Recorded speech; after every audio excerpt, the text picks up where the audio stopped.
तो नमस्कार दोस्तों, हमारे साथ सुनील पंचारी और मैं आप सबका यूडाइट क्लासेस के इस डिजिटल प्लेटफॉर्म पर हार्दिक दिल से स्वागत करता हूं।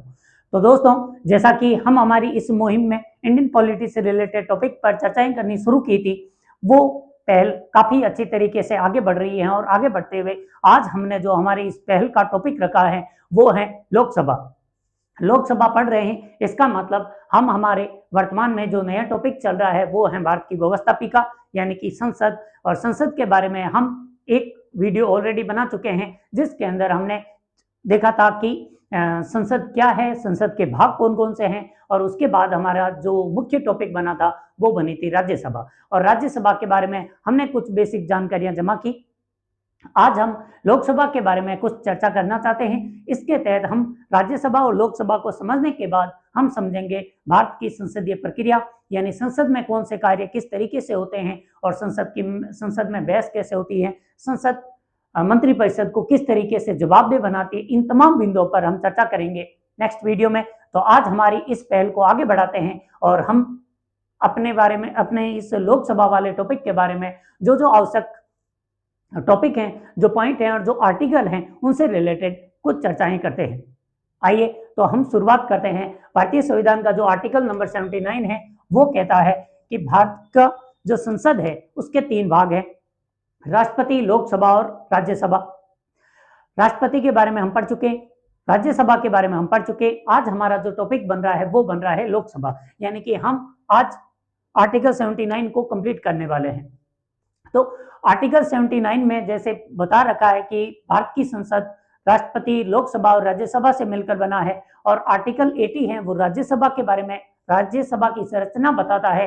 वैसे ही हमारा जो आर्टिकल नंबर 81 है, आर्टिकल नंबर 81 बताता है कि लोकसभा किस प्रकार की होगी, लोकसभा के अंदर कितने सदस्य होंगे और इनकी संरचना क्या रहने वाली है। तो आइए देखते हैं लोकसभा के बारे में। तो आर्टिकल 80 कहता है कि भारत की लोकसभा में 550 सदस्यों में से 530 सदस्य प्रत्यक्ष निर्वाचन द्वारा निर्वाचित होकर आएंगे और 20 सदस्य, ये 530 हैं राज्यों से, भारत के अंदर जितने राज्य हैं उन राज्यों से प्रत्यक्ष निर्वाचन द्वारा चुन कर आएंगे, और 20 सदस्य जो यूटीज हैं, यूटीज की विधानसभा, जहां पर विधानसभा क्षेत्र है और यूटीज वाला क्षेत्र है, उन टोटल यूटीज के जो प्रादेशिक निर्वाचन क्षेत्र है वहां से प्रत्यक्ष निर्वाचन द्वारा चुनकर आएंगे। 530 राज्यों से आएंगे और 20 सदस्य यूटीज के क्षेत्र से आने वाले हैं। और इसी के साथ हमारे टोटल सदस्यों की संख्या हो जाती है 550। लेकिन भारत के संविधान का जो आर्टिकल नंबर 331 है, आर्टिकल 331 कहता है कि राष्ट्रपति 2 एंग्लो इंडियन को लोकसभा के अंदर मनोनयन करेंगे। ये आर्टिकल 2020 तक प्रचलित था, लेकिन क्योंकि ये आरक्षण वाला है, आरक्षण में व्यवस्था कर दी जाती है कि प्रत्येक 10 साल के बाद संसद को अधिकार मिलता है कि वो उस आरक्षण को लागू रखे या हटा दे। और हमारी संसद ने एंग्लो इंडियन के प्रतिनिधित्व यानी कि उनकी जनसंख्या को नहीं देखते हुए ये जो अनुच्छेद था यानी कि आरक्षण था एंग्लो इंडियन वाला, उसे 2020 के बाद देना बंद कर दिया। इसलिए अब ये सदस्य लोकसभा के अंदर नहीं है। तो पहले लोकसभा की टोटल सदस्यों की संख्या 552 थी, लेकिन अब ये वापस घटकर कितनी हो गई है, 550। और ये 550 कब तक रहेंगी इसके बारे में व्याख्या आर्टिकल नंबर 82 के अंदर की गई है, जिसके बारे में हम चर्चा बाद में करते हैं। तो पहले देखते हैं आर्टिकल 81 में क्या हुआ। आर्टिकल 81 कहता है कि भारतीय लोकसभा के अंदर टोटल 550 सदस्य तो निर्वाचित होकर आएंगे और 2 सदस्यों को एंग्लो इंडियन है और उनको राष्ट्रपति मनोनीत करेंगे। अब जबकि 2020 के बाद राष्ट्रपति ने मनोनयन करना बंद कर दिया है, तो अब इस आर्टिकल का कोई इंपॉर्टेंस बचा नहीं है।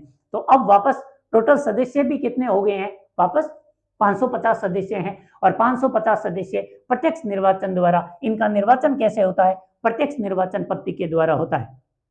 यानी कि जैसे हमने राज्यसभा में पढ़ा था कि राज्यसभा के सदस्यों का निर्वाचन आनुपातिक प्रतिनिधित्व एकल संक्रमणीय खुला मतदान प्रणाली के साथ होता है, वैसे ही जो लोकसभा है, लोकसभा के सदस्यों का चुनाव यानी कि निर्वाचन प्रत्यक्ष पद्धति से होगा। और प्रत्यक्ष पद्धति में हमने कौन सी अपनाई है, उसका नाम है अग्रताही विजेता, अग्रताही विजेता। और जो इंग्लिश टर्म यूज हुआ है वो हुआ है फर्स्ट पास्ट दी पोस्ट। फर्स्ट पास्ट दी पोस्ट या अग्रताई विजेता का मतलब है जिस निर्वाचन प्रादेशिक निर्वाचन क्षेत्र के अंदर जितने भी मतदाता चुनाव लड़ेंगे उन मतदाताओं में से जिसको सर्वाधिक वोट मिलेंगे। यहाँ कोई भी आनुपातिक प्रतिनिधित्व नहीं है और ना ही यहाँ एकल संक्रमणीय वाली व्यवस्था है, यानी कि यहाँ पर निश्चित कोटा वाली कोई शर्त लागू नहीं होती है।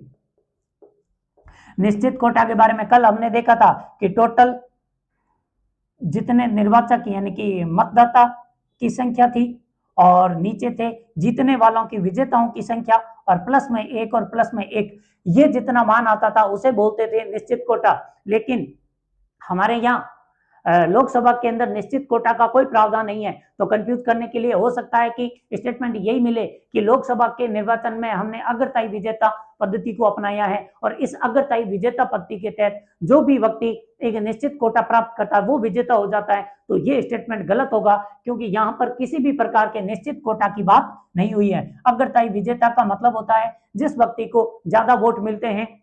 अगर 10 लोग खड़े थे उन 10 में से सबको किसी को 7, किसी को 8, किसी को 10, किसी को 12 और किसी को 6 और किसी को 5 और एक को अगर 15 वोट मिल गए तो वो 15 वोट वाला विजेता होगा। यानी कि साधारण बहुमत के लिए भी आप जानते हैं कि साधारण बहुमत के लिए जो टोटल मतदाता होते हैं उनके आधे से एक ज्यादा होना चाहिए, लेकिन अग्रताई विजेता में ऐसा कोई प्रावधान नहीं है। यानी कि एक गांव की जनसंख्या टोटल 100 है और उसमें एक क्षेत्र की जनसंख्या 100 है। इस 100 जनसंख्या में चुनाव लड़ने वालों की संख्या अगर मान लेते हैं 5 है, इन 5 सदस्यों को मान लेते हैं एक को मिलते हैं 17 वोट, एक को मिलते हैं 19 वोट, एक को मिलते हैं 21 वोट, एक को मिलते हैं 23 वोट और एक को मिलते हैं 20 वोट। तो ये टोटल 5 सदस्यों को इस तरीके से वोट मिलेंगे। इनमें से जिसको 23 वोट मिले हैं वही सबसे ज्यादा वाला है और जो सबसे ज्यादा वाला है वही हमारा विजेता है। यानी कि मात्र जिस व्यक्ति को 23 सदस्यों ने चुना है, मत दिया है, वो भी विजयी हो सकता है। यानी कि आप सोच सकते हो कि टोटल 100 में से ये विजेता तो है और कितने सदस्यों का ये प्रतिनिधि बना, ये केवल 23 सदस्यों का प्रतिनिधि है, फिर भी ये विजेता है। इससे बोलते हैं अग्रताई विजेता। यानी कि यहाँ पर कोई निश्चित कोटा का प्रावधान नहीं है। जिसको मतदाताओं में उम्मीदवारों में जिसको सर्वाधिक मत मिला वही हमारा विजेता बन जाता है। इससे बोलते हैं अग्रताई विजेता। और हमारा आर्टिकल 81 कहता है कि जो लोकसभा के सदस्य चुन कर आएंगे वो प्रत्यक्ष निर्वाचन द्वारा चुने जाएंगे और हमने जो प्रत्यक्ष निर्वाचन की पद्धति अपनाई है उसे बोलते हैं अग्रताई विजेता। यानी कि जिसको ज्यादा मत उसी को वही हुआ हमारा विजेता। अब आगे निर्वाचन हमने यहाँ पर ये अपनाया और कितने प्रकार के निर्वाचन हो सकते हैं। जैसे हमने देखा राष्ट्रपति का निर्वाचन अलग प्रक्रिया से होता है। राष्ट्रपति, उपराष्ट्रपति और राज्यसभा सदस्यों का निर्वाचन एकल संक्रमणीय आनुपातिक प्रतिनिधित्व से होता है। लोकसभा के सदस्यों और विधायकों का चुनाव अग्रताई विजेता पद्धति से होता है। और भी कई प्रकार के निर्वाचन होते हैं, उनके बारे में हम अध्ययन करेंगे जब हमारे भारत का निर्वाचन आयोग पढ़ेंगे, उसके समय और ज्यादा डिफाइन करेंगे। फिलहाल हम लोकसभा के बारे में बात कर रहे हैं तो अग्रताई विजेता को ध्यान में रखना है। यहां तक क्लियर हो गया। यानी कि टोटल 550 सदस्य आएंगे, वो 550 सदस्य अग्रताई विजेता फर्स्ट पास्ट दी पोस्ट वाले जो निर्वाचन प्रणाली होगी उसके साथ। इसी निर्वाचन प्रणाली को हम कहते हैं साधारण निर्वाचन और इसी को ही आप बोलते हो आम निर्वाचन। आम चुनाव जिसको हम बोलते हैं ये आम चुनाव है। क्यों है? क्योंकि इसके अंदर जनता खुद ही, आम लोग ही इसके अंदर वोट देते हैं। जबकि राष्ट्रपति और उपराष्ट्रपति वाले चुनाव निर्वाचन के अंदर राज्यसभा के सदस्यों के निर्वाचन के समय आम जनता वोट नहीं देती, वो कुछ निर्वाचक मंडल के सदस्य ही वोट देते हैं। इसलिए लोकसभा और विधानसभा का जब चुनाव होता है उसे आम चुनाव कहते हैं। ये हो गया निर्वाचन। उसके बाद आता है ये जो 550 सदस्य यहाँ पर हमने निर्धारित कर रखे हैं और राज्यसभा के अंदर भी हमने सदस्यों की संख्या वर्तमान में 545 है। लोकसभा में वर्तमान में कुल सदस्य कितने हैं? 545। 545 क्यों है?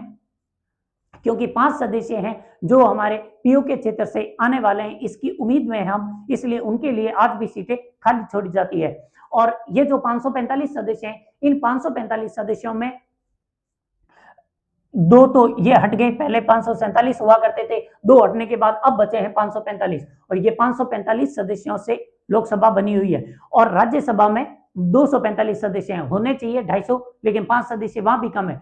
तो इन सभी सदस्यों की संख्या जो अभी तक निर्धारित है 550, क्या यह संख्या बढ़ सकती है? तो बढ़ाने के लिए और घटाने के लिए जो हमारा आर्टिकल आता है वो है आर्टिकल नंबर 82। आर्टिकल नंबर 82 कहता है, जैसा कि हमने लोकसभा में सदस्यों की संख्या 550 देखी, राज्यसभा में 250 देखी है, तो इन सदस्यों की संख्या बढ़ाई जा सकती है। कब? प्रत्येक मतगणना के यानी कि जनगणना जब होती है प्रत्येक 10 वर्ष में, जनगणना के बाद राष्ट्रपति एक आयोग गठित करेगा जिसका नाम होगा परिसीमन आयोग। राष्ट्रपति प्रत्येक जनगणना के बाद एक परिसीमन आयोग का गठन करेगा और परिसीमन आयोग सदस्यों की संख्या बढ़ाएगा, और जब सदस्यों की संख्या बढ़ाई जाती है उस समय परिसीमन आयोग कुछ विशेष बातों को भी ध्यान में रखता है। तो आइए हम अभी के लिए थोड़ी सी डिटेल चर्चा करते हैं परिसीमन आयोग के बारे में।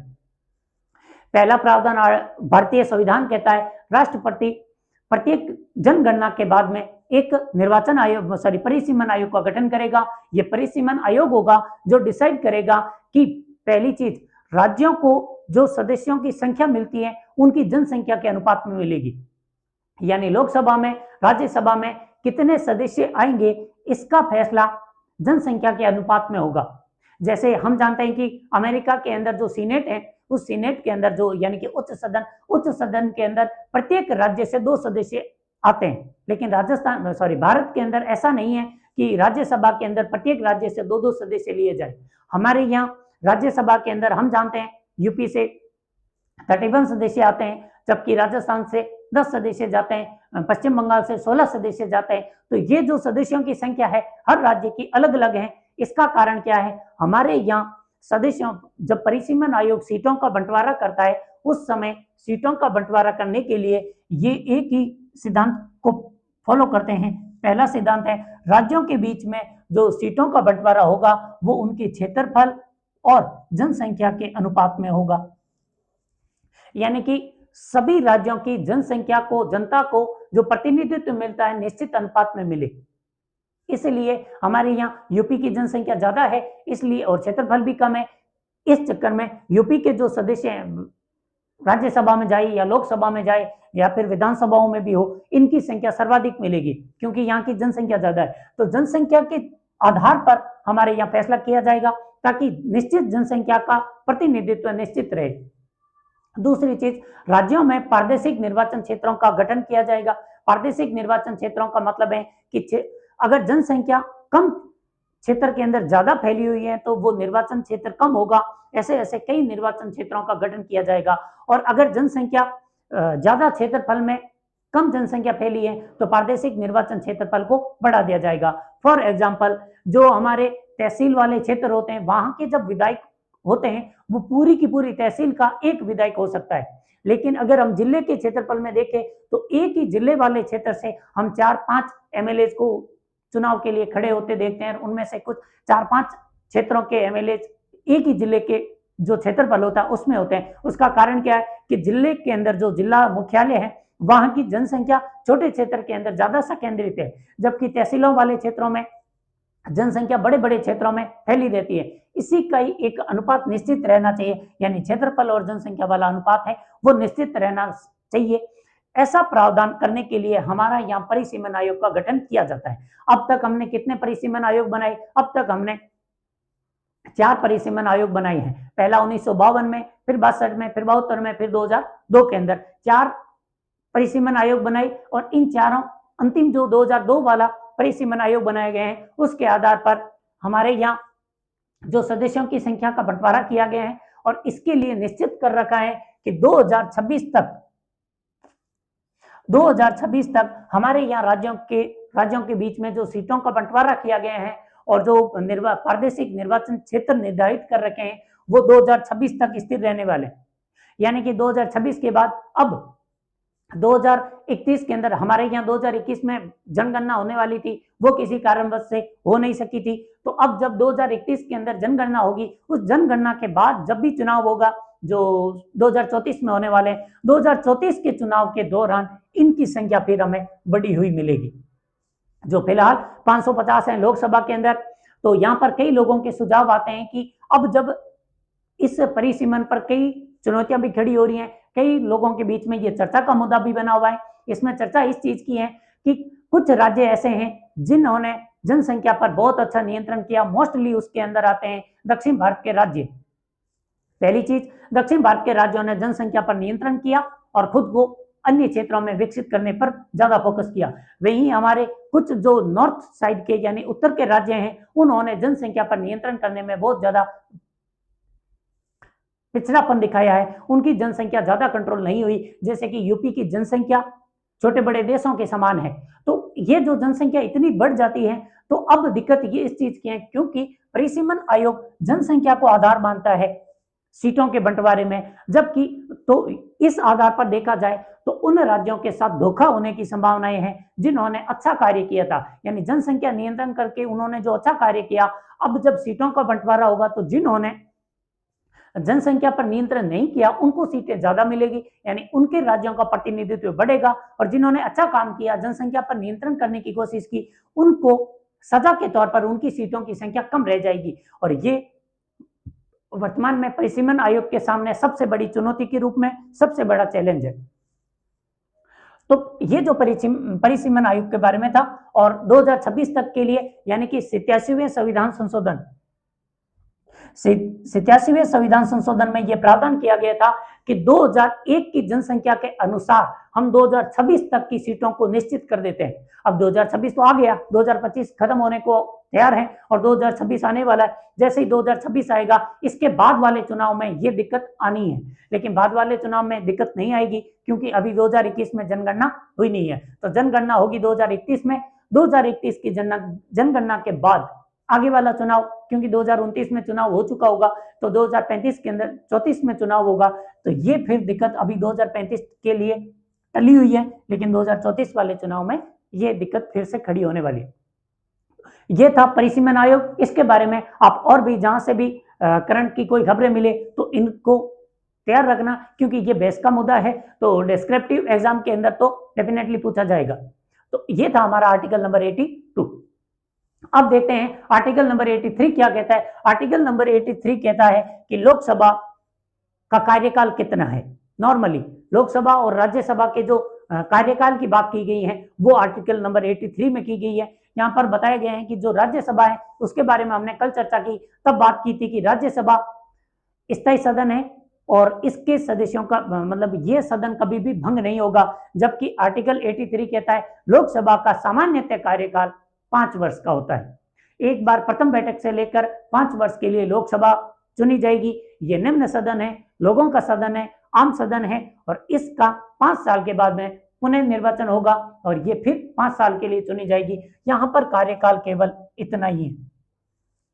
ठीक है, अब आता है आर्टिकल नंबर 84। आर्टिकल नंबर 84 बताता है, इसके बारे में हमने राज्यसभा वाले टॉपिक में भी चर्चा की थी। आर्टिकल नंबर 84 है वो लोगों जो सांसद आते हैं, सांसदों की योग्यता से संबंधित है, और सांसदों की योग्यता में यही बता रखा है, पहली चीज कि वो भारत का नागरिक हो, दूसरी अब चूंकि लोकसभा की बात हो रही है, लोकसभा के सदस्य बनना चाहते हैं तो आयु 25 वर्ष पूरी होनी चाहिए, और तीसरी चीज उसको निर्वाचन आयोग द्वारा नियुक्त अधिकारी के सामने शपथ लेनी होगी सांसद बनने के लिए। संसद की सदस्यता ग्रहण करने के लिए फिर अलग से शपथ लगती है। फिलहाल केवल वो 98 आर्टिकल नंबर 98 में आएगी, फिलहाल हम 84 में पढ़ रहे हैं, तो इनको योग्यता देखी जाती है। तो इसमें यानी कि जब वो पर्चा भरते हैं अपने उम्मीदवारी के लिए, उस समय भी उन्हें एक शपथ पत्र पर हस्ताक्षर करने पड़ते हैं, तो वो योग्यता में काउंट होता है। ये 3 चीजें तो हैं जो संविधान के अंदर लिखी गई है, और उसके बाद लिखा गया है वो है हमारे इसमें आरपीए एक्ट 1951 में। उसके अंदर भी 2 प्रावधान है जिनके बारे में हम ऑलरेडी पहले चर्चा कर चुके हैं। तो ये थी लोकसभा और राज्य दोनों की ही योग्यताओं का आर्टिकल नंबर 84। अब हम देखते हैं कि जिस लोकसभा के बारे में हम बात कर रहे हैं, उस लोकसभा को कुछ ऐसी विशेष शक्तियां हैं जो कि उसको राज्यसभा से अलग बनाती हैं। उन विशेष शक्तियों की बात करेंगे। वैसे हम जानते हैं लोकसभा बहुत ही ज्यादा अलग है, राज्यसभा अलग है। लोकसभा एक्चुअल में हमारे प्रतिनिधित्व करने वाली सभा होती है। इसको हमने वोट दिए हैं, और यानी कि जब लोकसभा सदस्यों के निर्वाचन हुए थे तब डायरेक्टली वोट दिए गए थे, और उन यानी कि हमारे वो प्रत्यक्ष प्रतिनिधि हैं, इसलिए हमारे लिए वो सबसे ज्यादा स्पेशल है। लेकिन अब हम बात करते हैं कुछ ऐसी शक्तियां जो केवल लोकसभा के पास हैं, राज्यसभा के पास नहीं है, उन शक्तियों के बारे में बात करते हैं। तो पहली चीज आर्टिकल नंबर 75। आर्टिकल नंबर 75 का सब क्लोज 3 कहता है कि मंत्रिपरिषद सामूहिक रूप से लोकसभा के प्रति उत्तरदायी है। ये आर्टिकल 75 का सब क्लोज 3 बताता है कि लोग मंत्रिपरिषद, काउंसिल ऑफ मिनिस्टर लोकसभा के प्रति, अगर लोकसभा हमारे ऑप्शन में नहीं है तब वो संसद के प्रति उत्तरदायी है, और संसद भी हो लोकसभा भी हो तब हम किसको चुनेंगे? लोकसभा को चुनेंगे। मंत्रिपरिषद सामूहिक रूप से लोकसभा के प्रति उत्तरदायी है। इसका मतलब है कि अगर मंत्रिपरिषद कहीं पर भी निरंकुशता दिखाती है या तानाशाही की प्रवृत्ति अपनाती है तो लोकसभा उसको अविश्वास प्रस्ताव जारी करके, और अगर अविश्वास प्रस्ताव पारित हो जाता है तो लोकसभा इस मंत्रिपरिषद को हटा सकती है और नए दल को एक चांस भी मिल सकता है नई सरकार गठन करने का। तो जो मंत्रिपरिषद होती है वो किसके प्रति जवाबदेह होती है? वो होती है लोकसभा के प्रति। और इससे संबंधित हमारा आर्टिकल कौन सा है? 75 का सब क्लोज 3। उसके बाद धन विधेयक लोकसभा के अंदर ही प्रस्तुत किया जाएगा सबसे पहले, और ये बात बोली गई है आर्टिकल नंबर 19 के अंदर। अनुच्छेद 109 धन विधेयक के पारित होने की प्रक्रिया बताता है। ये जो क्वेश्चन है 2024 के अंदर यूपीएससी मेंस के अंदर पूछा गया, एक स्टेटमेंट लिखा हुआ था कि भारतीय संविधान का अनुच्छेद 109 लोकसभा के अंदर धन विधेयक के प्रस्तुत होने की, यानी कि धन विधेयक की प्रक्रिया बताता है, और ये स्टेटमेंट सही है। हम आर्टिकल 110 को पढ़ते हैं, 112 को पढ़ते हैं, धन विधेयक की बात करता है आर्टिकल नंबर 110, और हम 110 पर ही फोकस हो जाते हैं, इसलिए आर्टिकल नंबर 109 को इग्नोर कर दिया जाता है। लेकिन इस पर ध्यान रखना, बहुत बेसिक क्वेश्चन आते हैं, यानी कि धन विधेयक से ज्यादा सिंपल कोई क्वेश्चन पॉलिटी पढ़ने वाले का हो भी नहीं सकता। लेकिन जब ऐसी चीजों को वो इग्नोर कर देते हैं, क्योंकि वो धन विधेयक मतलब आर्टिकल 110, धन विधेयक यानी आर्टिकल 110, आर्टिकल 110 यानी कि धन विधेयक। लेकिन इसमें ये ध्यान में रखना कि जो धन विधेयक की प्रक्रिया है वो दे रखी है अनुच्छेद 109 में, और अनुच्छेद 109 बताता है कि धन विधेयक हमेशा लोकसभा के अंदर ही प्रस्तुत होता है।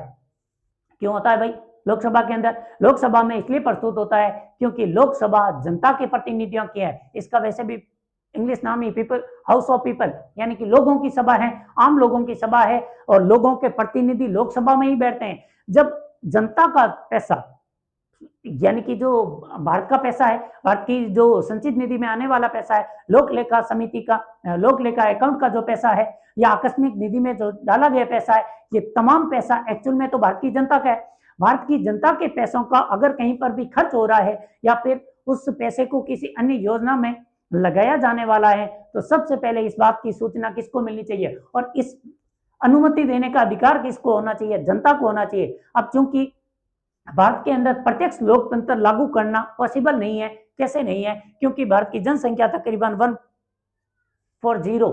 140 करोड़ जनसंख्या है भारत की। अगर बजट 140 करोड़ लोगों से पारित करवाना हो तो वो पॉसिबल नहीं होगा। इसलिए हमने यहाँ पर प्रतिनिधि लोकतंत्र को अपनाया है। प्रतिनिधि लोकतंत्र को अपनाने का मतलब है कि जनता अपने कुछ प्रतिनिधि भेजती है, उन प्रतिनिधियों से कहती है कि मेरी तरफ से जो भी काम करना हो तुम लोग करते रहना। इसे ही बोलते हैं प्रतिनिधि लोकतंत्र। यानी हमारे यहाँ प्रत्यक्ष नहीं अप्रत्यक्ष लोकतंत्र है, जहां पर हमारे प्रतिनिधि जनता का काम करते हैं, और जनता का काम है अपने लिए अपने धन को खर्च करना।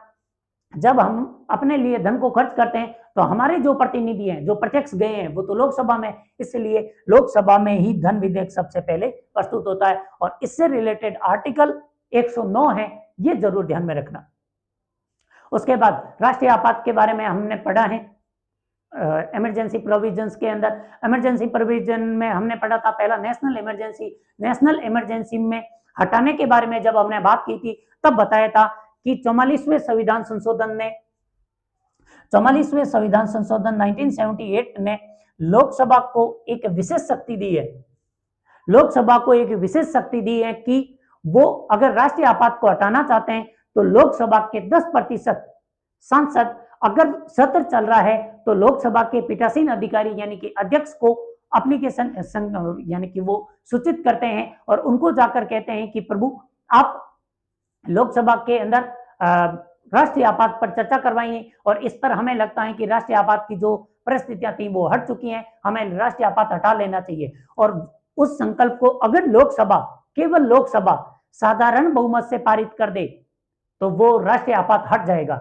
ये जो विशेष शक्ति दी गई है, और अगर सत्र नहीं चल रहा है तब किसको देंगे, वो 10% सदस्य, तब ये 10% सदस्य राष्ट्रपति के पास जाएंगे, क्योंकि सत्र को आहूत करने का अधिकार किसको होता है, राष्ट्रपति को। तो अगर सत्र नहीं चल रहा है तो यही 10% सदस्य राष्ट्रपति के पास जाएंगे, राष्ट्रपति को कहेंगे महोदय आप एक विशेष सत्र का आहूत कीजिए जिसके अंदर हम राष्ट्रीय आपात को हटाने के लिए संकट पारित करवाना चाहते हैं। और अगर राष्ट्रपति उस सत्र को आहूत कर दे, विशेष सत्र को, उसमें अगर लोकसभा के सदस्य साधारण बहुमत से बिल को पारित कर दे तो राष्ट्रीय आपातकाल हटाया जा सकता है। ये जो विशेष शक्ति दी गई है राष्ट्रीय आपात के बारे में, ये देता है 44वां संविधान संशोधन। 1978 के अंदर लोकसभा को ये एक विशेष शक्ति और दी गई है। ये तीनों चीजें केवल लोकसभा के पास है, राज्यसभा के पास ऐसी कोई भी शक्ति नहीं है, इसलिए इसे हम बोलते हैं विशेष शक्तियां। अब देखते हैं संयुक्त बैठक। वैसे संयुक्त बैठक के अंदर लोकसभा भी आती है, राज्यसभा भी आती है। ये संयुक्त बैठक का आह्वान तब किया जाता है जब डेडलॉक की परिस्थिति उत्पन्न हो जाती है। डेडलॉक मीन्स की ऐसी विषम परिस्थिति उत्पन्न हो जाए कि लोकसभा बिल को पारित करे, राज्यसभा रोक ले, या राज्यसभा बिल को पारित करे, लोकसभा रोक ले। इसे बोलते हैं डेडलॉक, यानी कि आगे पूर्ण तरीके से लॉक लग जाता है। एक सदन से तो बिल निकलता है, दूसरा वाला रोक कर बैठ जाता है। ऐसी परिस्थिति में राष्ट्रपति संयुक्त बैठक का आह्वान कर सकते हैं। आह्वान करने की शक्ति किसको, फिर से राष्ट्रपति को। राष्ट्रपति संयुक्त बैठक का आह्वान कर सकते हैं, और जब राष्ट्रपति संयुक्त बैठक का आह्वान करेंगे तो उसकी अध्यक्षता लोकसभा के अध्यक्ष करते हैं। लोकसभा के अध्यक्ष अगर उपस्थित नहीं हुए फिर लोकसभा के उपाध्यक्ष करेंगे। बाई चांस लोकसभा के उपाध्यक्ष भी उपस्थित नहीं हुए फिर क्या करेंगे, तो फिर ध्यान से सुनिए, फिर राज्यसभा के उपसभापति अध्यक्षता करेंगे। भाई उपसभापति कहां गए, सभापति जैसा कि किसी भी सदन के सदस्य होते नहीं है। दूसरे में राज्यसभा के सभापति उपराष्ट्रपति होते हैं, इसलिए वो संयुक्त बैठक की अध्यक्षता नहीं करेंगे।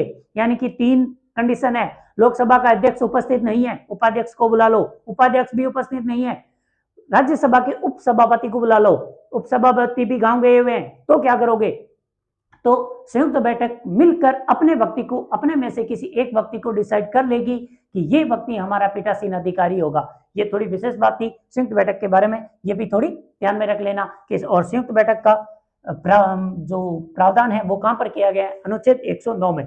संयुक्त बैठक 109 में और धन विधेयक संयुक्त बैठक 108 में और धन विधेयक 109 में प्रक्रिया दे रखी है। धन विधेयक को डिफाइन कहां पर किया गया है, आर्टिकल नंबर 110 के अंदर, जबकि प्रक्रिया 109 में दे रखी है। धन विधेयक से रिलेटेड ये 2 आर्टिकल थे। अब एक और विशेष चीज है, वो था धन विधेयक। अब यहां आता है फाइनेंस बिल। 2 ऐसे बिल भी हैं जिनको वित्त विधेयक कहते हैं। एक को बोलते हैं वित्त विधेयक 1 यानी कि फर्स्ट टाइप, और दूसरे को बोलते हैं वित्त विधेयक सेकंड टाइप। ये जो वित्त विधेयक फर्स्ट टाइप वाला होता है ये टोटली धन विधेयक जैसा होता है, और इस धन विधेयक पर प्रक्रिया भी वही फॉलो होती है जो कि धन विधेयक पर फॉलो होती है। यानी कि ये भी कहां प्रस्तुत होगा, लोकसभा के अंदर ही प्रस्तुत होगा। तो ये कुछ 5 ऐसी विशेष शक्तियां हैं जो लोकसभा के पास ही है, और इनसे रिलेटेड हम कंफ्यूज ना हो इसके लिए इनको अलग से यहीं पर डिफाइन कर दिए गए हैं। उसके बाद आता है आर्टिकल नंबर 85। अब हमने पहले देखा था कि लोकसभा का कार्यकाल कितना होता है, यहां पर देखा था 83 के अंदर लोकसभा 5 साल के लिए चुनी जाएगी, जबकि राज्यसभा स्थायी सदन होती है। लेकिन अब आता है आर्टिकल नंबर 85 और एक आता है आर्टिकल नंबर और दूसरा आता है आर्टिकल नंबर 352। आर्टिकल नंबर 85 कहता है कि अगर मंत्रिपरिषद को ऐसा लगता है कि अब लोकसभा को भंग करके नए चुनाव करवा देने चाहिए, तो मंत्रिपरिषद अपनी सलाह पर राष्ट्रपति को सलाह दे सकती है कि लोकसभा को भंग कर दिया जाए। अगर मंत्रिपरिषद ने सलाह दी है तो राष्ट्रपति इस बात को मान लेंगे और लोकसभा को भंग कर देंगे। पहली कंडीशन लोकसभा भंग होने की एक और कंडीशन है, अगर कोई भी दल अपनी सरकार बनाने में योग्य नहीं बचता है तब भी राष्ट्रपति लोकसभा को भंग करके नए चुनाव की घोषणा करवा सकते हैं। चलो ठीक है, आर्टिकल 85 लोकसभा के भंग होने की परिस्थिति बता रहा है कि लोकसभा कई बार 5 वर्ष से पहले भी समाप्त की जा सकती है। यानी कि इस समय लोकसभा का कार्यकाल 5 वर्ष से थोड़ा कम कर दिया जाएगा, क्योंकि लोकसभा को भंग कर दिया जाएगा, विघटित कर दिया जाएगा। लेकिन आर्टिकल 352 क्या कहता है? आर्टिकल 352 कहता है यदि देश के अंदर राष्ट्रीय आपात चल रहा है तो संसद एक बार में 1 वर्ष के लिए लोकसभा और विधानसभा दोनों का कार्यकाल बढ़ा सकती है।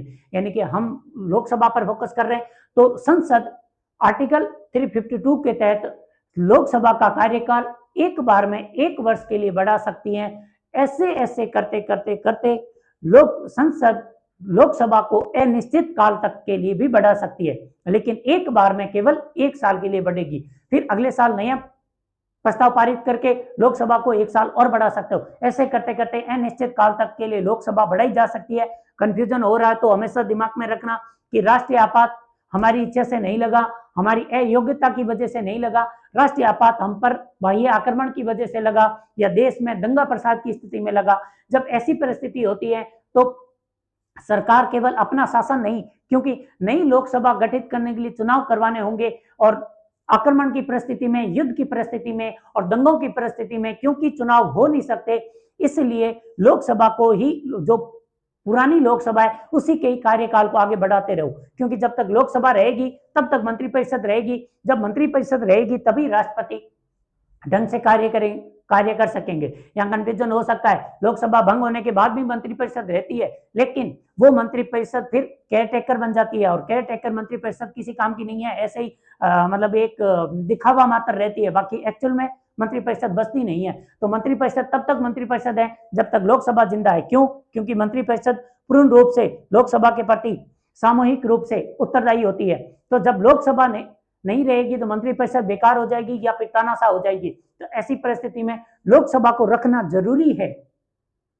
वापस कि देश में ऐसी विषम परिस्थिति, जब राष्ट्रीय आपात लग जाता है तो ऐसी परिस्थिति के अंदर देश के अंदर नए चुनाव करवाना पॉसिबल नहीं है, इसलिए लोकसभा का कार्यकाल बढ़ाया जा सकता है। और ये कब तक बढ़ाया जा सकता है? अनिश्चित है, कितना भी बढ़ाया जा सकता है। ये आर्टिकल कौन कहता है? 352 कहता है। तो हमसे 2 टाइप के इस 352 की इस स्टेटमेंट से 2 टाइप की लाइनें पूछी जा सकती है। पहली,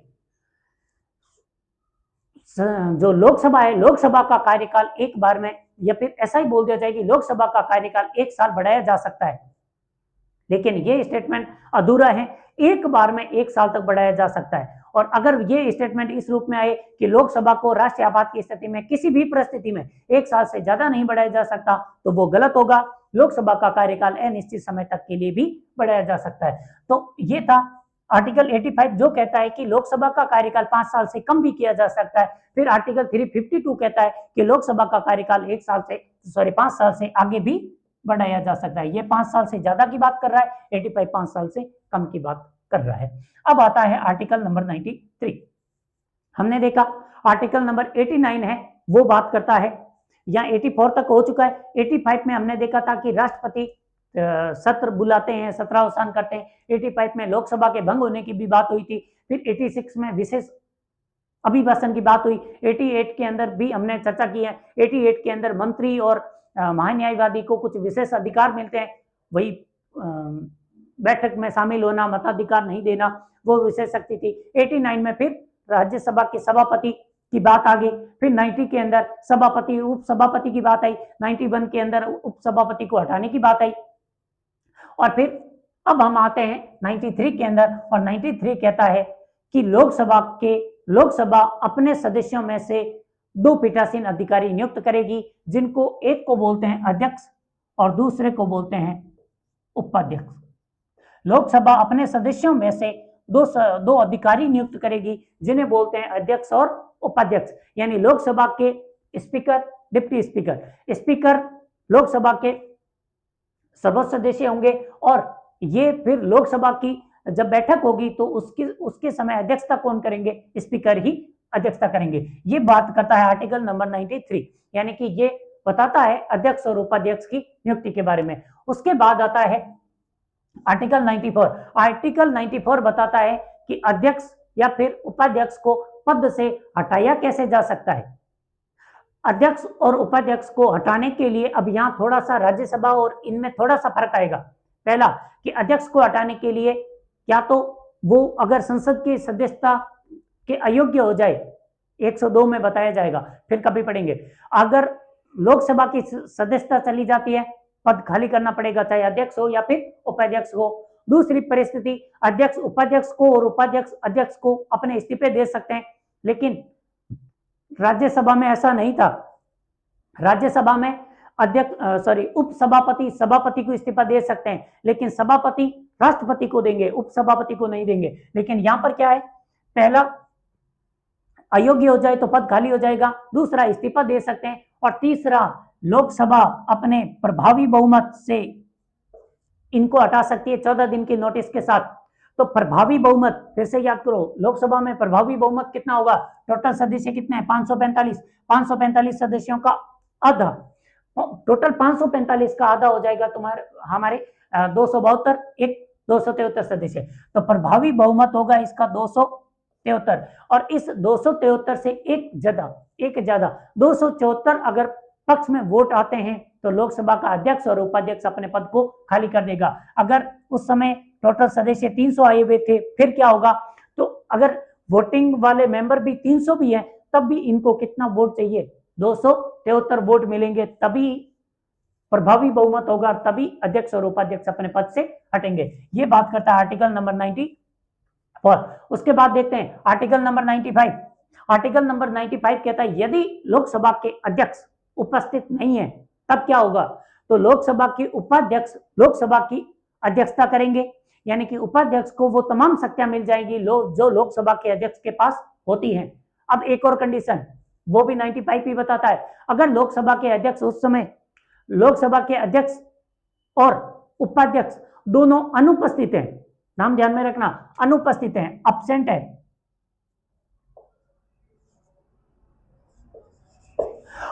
है, तब क्या होगा, अगर लोकसभा के अध्यक्ष और उपाध्यक्ष दोनों अब्सेंट है, ऐसी परिस्थिति में लोकसभा खुद अपने में से किसी एक सदस्य को अध्यक्षता करने के लिए नियुक्त करेगी। कौन करेगा, लोकसभा खुद करेगी। यहां पर अब्सेंट की स्थिति में लोकसभा स्वयं अपने सदस्यों में से किसी एक को अध्यक्षता करने के लिए चुनेगी, और अगर दोनों के पद मुक्त हैं, यानी कि पद क्या है, खाली है, वैकेंट है, सीट वैकेंट है, एक है अब्सेंट होना, दूसरा है वैकेंट होना। वैकेंट का मतलब है पद पर है ही नहीं, ऐसा नहीं कि वो अपने घर गए हुए हैं, 2 दिनों के बाद वापस आने वाले हैं, जी नहीं, वो अयोग्य हो गए, उन्होंने अपने पद ही खाली कर दिए, इस्तीफे दे दिए, दोनों के पद खाली पड़े। ऐसी परिस्थिति में लोकसभा की अध्यक्षता कौन करेगा, ऐसी परिस्थिति में लोकसभा की अध्यक्षता करेगा जिससे भारत के राष्ट्रपति अपॉइंट करेंगे। भारत के राष्ट्रपति एक अध्यक्ष नियुक्त करेंगे और वही उस समय लोकसभा की अध्यक्षता करने वाले हैं। तो इन तीनों, और ये सेम के सेम प्रावधान राज्यसभा में भी लागू हुए थे। राज्यसभा में भी सभापति की अनुपस्थिति में उपसभापति अध्यक्षता करते हैं, उपसभापति भी अगर उपस्थित नहीं है तो अनुपस्थित हैं, तब तो उपसभापतियों का जो पैनल है उसमें से एक सदस्य आकर अध्यक्षता करेगा, क्योंकि ये पैनल राज्यसभा का खुद का चुना हुआ है। अगर ये भी नहीं है, उपसभापति भी यानी कि पद मुक्त हो गए हैं दोनों, सभापति वाइस प्रेसिडेंट ने को हटा दिया, यानी उपराष्ट्रपति को हटा दिया जाए और उपसभापति है वो इस्तीफा देकर चले जाए, ऐसी परिस्थिति में राष्ट्रपति जिसको बोलेंगे वो राज्यसभा की अध्यक्षता करेगा। और वैसे ही आर्टिकल 95 कहता है अध्यक्षता के बारे में, यानी लोकसभा कब चुनेगी, जब अब्सेंट है, और राष्ट्रपति कब चुनेंगे, जब पद ही वैकेंट हो जाए। अब आगे देखते हैं आर्टिकल नंबर 96। आर्टिकल नंबर 96 कहता है, ये राज्यसभा और लोकसभा दोनों के लिए लागू होता है, यदि पीठासीन अधिकारी के खिलाफ में, चाहे लोकसभा के अध्यक्ष और उपाध्यक्ष की बात हो या राज्यसभा के सभापति और उपसभापति की बात हो, अगर पीठासीन अधिकारी के खिलाफ में हटाने का प्रस्ताव, प्रपोजल ऑफ रिमूवल, हटाने का प्रस्ताव अगर विचाराधीन है, यानी लोकसभा के अंदर अध्यक्ष को हटाने के लिए अगर कोई संकल्प पारित हो चुका है, यानी कि पेश हो चुका है, उस पर चर्चा हो रही है, उस समय पीठासीन अधिकारी अध्यक्ष नहीं होगा, यानी कि जो अध्यक्ष हैं वो पीठासीन अधिकारी नहीं रह सकता। या फिर जो उपाध्यक्ष हैं, अगर उपाध्यक्ष के खिलाफ में रिमूवल जो प्रोविजन चल रहा है, यानी कि हटाने के लिए जो प्रस्ताव चल रहा है, प्रपोजल ऑफ द रिमूवल, अगर रिमूवल का प्रस्ताव चल रहा है, ऐसी परिस्थिति में उपाध्यक्ष अध्यक्षता नहीं करेंगे, यानी कि पीठासीन अधिकारी कब अध्यक्षता नहीं करेंगे, जब उनके खिलाफ में रिमूवल वाला प्रपोजल चल रहा होगा, विचाराधीन होगा। तो ये आर्टिकल नंबर 97 कहता है। फिर आता है आर्टिकल नंबर 96 कहता है, फिर आता है आर्टिकल नंबर 97। आर्टिकल नंबर 97 कहता है कि लोकसभा के जो अध्यक्ष, उपाध्यक्ष, विधानसभा के सभापति, उपसभापति को वेतन भत्ते संसद निर्धारित करेगी और इनके वेतन भत्ते संसद निर्धारित करेगी, ये बात है। अब यहां पर मैंने एक शब्द और बोला, सभापति का भी वेतन संसद निर्धारित करेगी, लेकिन हम जानते हैं सभापति क्या होते हैं, वाइस प्रेसिडेंट ऑफ इंडिया, यानी कि सभापति तो भारत के उपराष्ट्रपति होते हैं। तो क्या उनको दोहरी सैलरी मिलती है? जी नहीं, उपराष्ट्रपति के नाम से कोई वेतन भत्ता उनको नहीं मिलता, उनको वेतन भत्ता मिलता है राज्यसभा के सभापति के नाम पर, क्योंकि वो पदेन सभापति होते हैं। तो सभापति के नाम से उनको वेतन भत्ते मिलते हैं, सभापति को सभापति के नाम से मिलते हैं, न कि उपराष्ट्रपति के नाम से। तो ये थे आर्टिकल 97। अब इसके बाद शुरू होता है संसदीय प्रक्रिया, संसद के कुछ विशेष प्रावधान, और उससे भी पहले एक चीज है जिसको अभी तक मैंने इग्नोर किया, वो था लोकसभा के अध्यक्ष और उनकी कुछ शक्तियां। हम लोकसभा के अध्यक्ष को थोड़ा और डिटेल करेंगे, क्योंकि वहां पर सभापति को पढ़ चुके हैं। अब हम पढ़ेंगे लोकसभा के अध्यक्ष को, उसकी कुछ विशेष शक्तियां, और अध्यक्ष के लिए प्रोटेम स्पीकर वगैरह जो प्रावधान है, और संविधान में क्या प्रावधान है, कौन सी परंपराएं हमने अपना रखी है, इन तमाम बिंदुओं पर चर्चा करने के लिए हम मिलते हैं नेक्स्ट वीडियो में। धन्यवाद।